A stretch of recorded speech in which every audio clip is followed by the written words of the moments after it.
बिहार में चुनाव करीब है और नेताओं के बयानों की बाढ़ सी आ गई है। इन दिनों बिहार की राजनीतिक गलियारों में एक बयान की चर्चा खूब हो रही है। एक ऐसा बयान है जो बार बार सुनने को मिलता है, जिसमें खुद को मुख्यमंत्री बनाने की बात होती है। 2020 से बयान देने का शुरू हुआ ये सिलसिला 2025 तक चला आ रहा है। कभी कहा गया कि मुख्यमंत्री बनने की जल्दीबाजी नहीं है, तो कभी कहा गया प्राथमिकता बिहार की विकास है। अब इस बयान के बीच बिहार की जनता पूरी तरह से कंफ्यूज हो गई है कि आखिर साहब की प्राथमिकता क्या है। बयान सुनकर बुझे कि नहीं किसकी बात हो रही है। चलिए, अभी नहीं बुझे तो बता देते हैं कि ये बयान बिहार के पूर्व सीएम लालू के लाल और बिहार के उप मुख्यमंत्री रह चुके तेजस्वी यादव का है। अब बिहार में विधानसभा चुनाव में काफी कम समय रह गया है। ऐसे में एक बार फिर तेजस्वी के बयान ने सियासी गलियारों में हलचल पैदा कर दी है। इस बार तेजस्वी ने खुद को तो महागठबंधन का मुख्यमंत्री चेहरा घोषित कर दिया है। अब जरा तेजस्वी के दिए बयानों पर आपको नजर डलवाते हैं। साल 2020 अगर महागठबंधन की सरकार बनती है तो वह मुख्यमंत्री बनेंगे। साल 2021 उन्हें मुख्यमंत्री बनने की कोई जल्दीबाजी नहीं है, लेकिन जनता ने उन्हें मौका दिया तो वह मुख्यमंत्री बनने के लिए तैयार हैं। साल 2023 में कहा गया कि उनकी प्राथमिकता बिहार के विकास को लेकर के है और अगर जनता उन्हें मुख्यमंत्री बनाना चाहती है तो वह उसके लिए तैयार हैं। साल 2025 मुसहर भुइयां समुदाय के एक सम्मेलन को संबोधित करते हुए यादव ने कहा कि मैं आपके आशीर्वाद से मुख्यमंत्री बनूंगा। दरअसल तेजस्वी यादव ने मंगलवार को लोगों से उन्हें बिहार का मुख्यमंत्री बनाने की अपील की और नीतीश कुमार के नेतृत्व वाली सरकार की तुलना 20 साल पुरानी कार से करते हुए इसे बदलने की जरूरत बताई है। दलितों में भी सबसे पिछड़े माने जाने वाले मुसहर भुइयां समुदाय के एक सम्मेलन को संबोधित करते हुए यादव ने कहा, युवाओं को अब मौका मिलना चाहिए। तेजस्वी यादव ने कहा, राजद के नेतृत्व वाली महागठबंधन सरकार बनने के बाद मुसहर भुइयां समुदाय के उन सभी लोगों को लाभ होगा जो अभी सड़क किनारे, रैन बसेरों या फिर झुग्गियों में रह रहे हैं और आपके आशीर्वाद से मैं मुख्यमंत्री बनूंगा।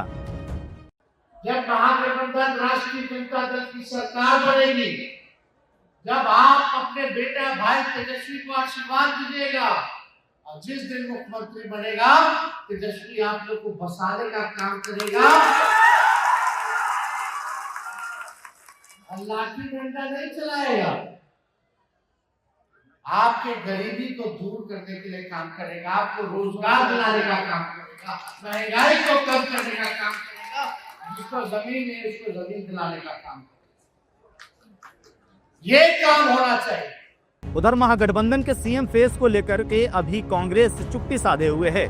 बिहार कांग्रेस अध्यक्ष, प्रदेश प्रभारी समेत कई नेता कह चुके हैं कि सीएम पर फैसला चुनाव के बाद विधायक दल की बैठक में होगा।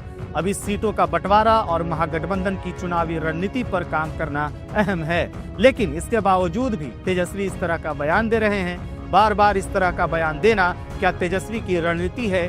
वहीं राजद सुप्रीमो लालू यादव भी कह चुके हैं कि कोई माई का लाल तेजस्वी को सीएम बनने से नहीं रोक सकता है। खैर, तेजस्वी यादव का खुद को मुख्यमंत्री घोषित करने का बयान बिहार की राजनीति में एक नया मोड़ लेकर आया है। जिस तरह से उन्होंने यह ऐलान किया, ऐसा लग रहा था मानो उन्होंने बिहार की गद्दी पर बैठने के लिए अपनी पूरी तैयारी कर ली हो। लेकिन क्या यह महज एक राजनीतिक चाल है या फिर उन्हें सचमुच मुख्यमंत्री बनने की कोई उम्मीद है? यह सवाल आजकल हर किसी के दिमाग में घूम रहा है। तेजस्वी यादव का कहना है कि अगर उन्हें मौका मिलता है तो वह मुख्यमंत्री बनने के लिए तैयार हैं। वह ऐसा बयान देते समय शायद यह भूल जाते हैं कि बिहार की राजनीति में मुख्यमंत्री बनने के लिए सिर्फ अपनी इच्छा की ही नहीं बल्कि जनता के भरोसे और गठबंधन की भी आवश्यकता होती है। उनके बयान से यह लगता है कि जैसे ही चुनाव में कुछ अच्छा होता है या होगा, तेजस्वी यादव समझते हैं कि मुख्यमंत्री बनने का अधिकार केवल और केवल सिर्फ उन्हें ही है, जैसे उन्हें गद्दी पर बैठने का जन्मसिद्ध अधिकार प्राप्त हो चुका है।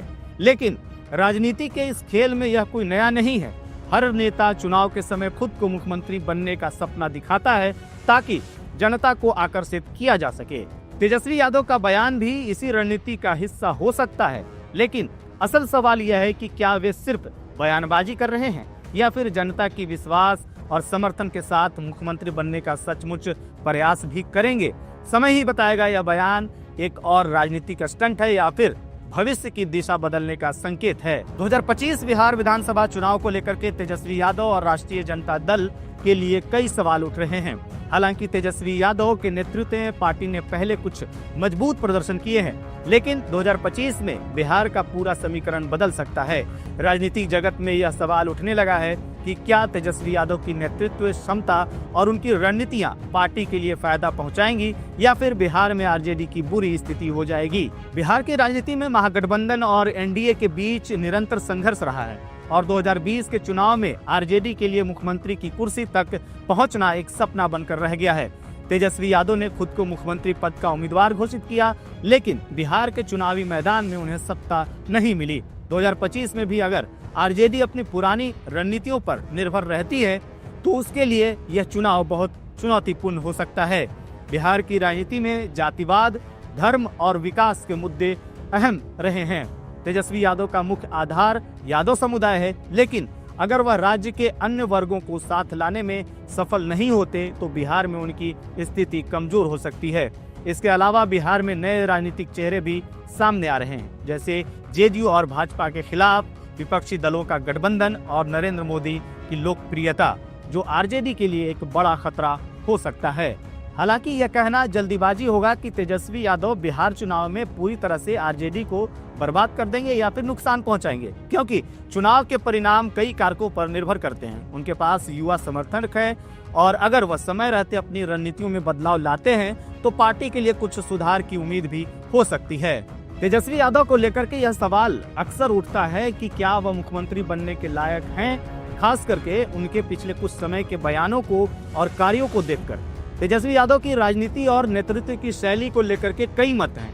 पिछले कुछ वर्षों में तेजस्वी ने बिहार की राजनीति में अपनी अलग पहचान बनाई है। उनका ताजगी से भरा युवा नेतृत्व और भ्रष्टाचार के खिलाफ उनका रुख उनके कुछ हद तक बिहार के युवा वर्ग में लोकप्रिय बनाता है, लेकिन साथ ही उनके कुछ बयानों और कार्यों ने विवाद भी उत्पन्न किए हैं। उदाहरण के तौर पर तेजस्वी यादव ने हमेशा नीतीश कुमार के खिलाफ हमले किए हैं, लेकिन उन्होंने कभी स्पष्ट रूप से यह नहीं बताया कि उनकी सरकार आने पर बिहार को वह क्या विशेष देंगे। इसके अलावा कई बार उनके बयानों में अस्थिरता और विरोधाभास भी देखने को मिले हैं, जैसे कभी उन्होंने मुख्यमंत्री पद की इच्छा जताई, कभी उनका बयान आया कि वह महज मुख्यमंत्री बनने के लिए राजनीति नहीं कर रहे हैं। इस तरह के बयान उनकी राजनीतिक स्थिरता पर सवाल उठाते हैं। तेजस्वी की सबसे बड़ी कमजोरी यह भी मानी जाती है कि वह अपनी पार्टी को पूरे राज्य में प्रभावी तरीके से नहीं चला पाए हैं, चाहे वो संगठन की बात हो या फिर रणनीतिक निर्णयों की। आरजेडी के भीतर भी कई बार आंतरिक मतभेद सामने आए हैं। इस सबके बावजूद तेजस्वी यादव की राजनीतिक शैली में एक स्पष्ट युवा नेतृत्व और एक बड़े बदलाव की चाहत दिखती है, जो बिहार के विकास की दिशा बदलने का दावा करती है। लेकिन यह भी सच है कि बिहार की जटिल राजनीति में मुख्यमंत्री बनने के लिए केवल युवा जोश और बयानबाजी से ज्यादा जरूरी होता है एक ठोस कार्य योजना, क्षेत्रीय संतुलन और विश्वास निर्माण। तो क्या तेजस्वी यादव मुख्यमंत्री बनने के लायक हैं या नहीं हैं, इस सवाल पर अगर नजर डाला जाए या देखा जाए तो समय के साथ और उनकी राजनीतिक रणनीतियों पर निर्भर करेगा। अगर वे अपनी आलोचनाओं से सीखते हैं और राज्य की राजनीति में स्थिरता और विश्वास की दिशा में कदम बढ़ाते हैं तो शायद बिहार में उनका नेतृत्व स्वीकार किया जा सकता है।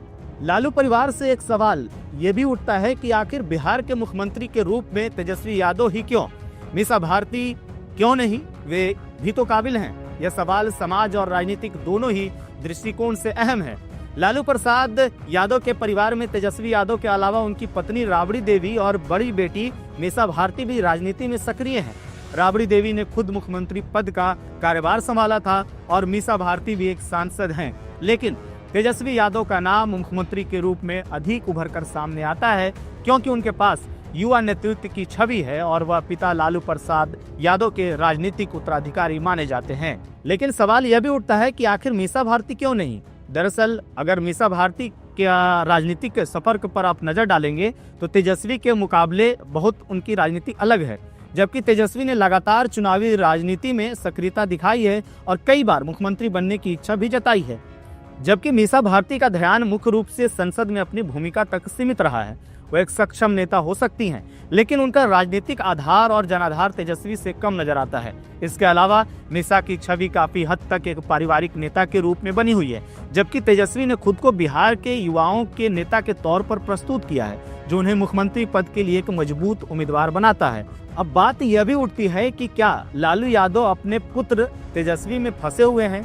यह सवाल तब सामने आता है जब राजनीतिक नेतृत्व और परिवार के भीतर उत्तराधिकार की चर्चा होती है। लालू यादव जो खुद एक बड़े नेता और बिहार की राजनीति के एक महत्वपूर्ण चेहरा रहे हैं, शायद यह नहीं चाहते कि उनके परिवार में कोई भी राजनीतिक गतिरोध पैदा हो। तेजस्वी को मुख्यमंत्री बनाने के उनके पक्ष में यह भी तर्क है कि वह उनके राजनीतिक विचारों और योजनाओं को आगे बढ़ा सकते हैं, जो बिहार की राजनीति में उन्हें एक स्थिरता दे सकता है। इसके अलावा बिहार की राजनीति में परिवारवाद और उत्तराधिकार के सवाल भी हमेशा महत्वपूर्ण रहे हैं। हालांकि मीसा भारती की अपनी एक अलग पहचान है, राजनीतिक संभावनाएं हो सकती हैं, पर तेजस्वी यादव के मुकाबले उन्हें सत्ता में आने के लिए ज्यादा समय और संघर्ष करना होगा।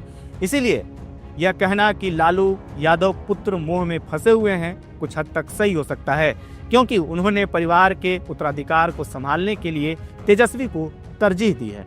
लेकिन यह भी सच है कि बिहार की राजनीति में उनका नेतृत्व मजबूत है और उनके द्वारा उठाए गए कदम भविष्य में पार्टी और राज्य की दिशा को प्रभावित करेंगे। बिहार की मौजूदा राजनीति को देखते हुए ये कुछ सवाल काफी प्रासंगिक हैं, जिस पर हमने नजर डालने की कोशिश की है। लेकिन इस पूरे मामले पर आप क्या सोचते हैं, कमेंट कर हमें जरूर बताएं। धन्यवाद।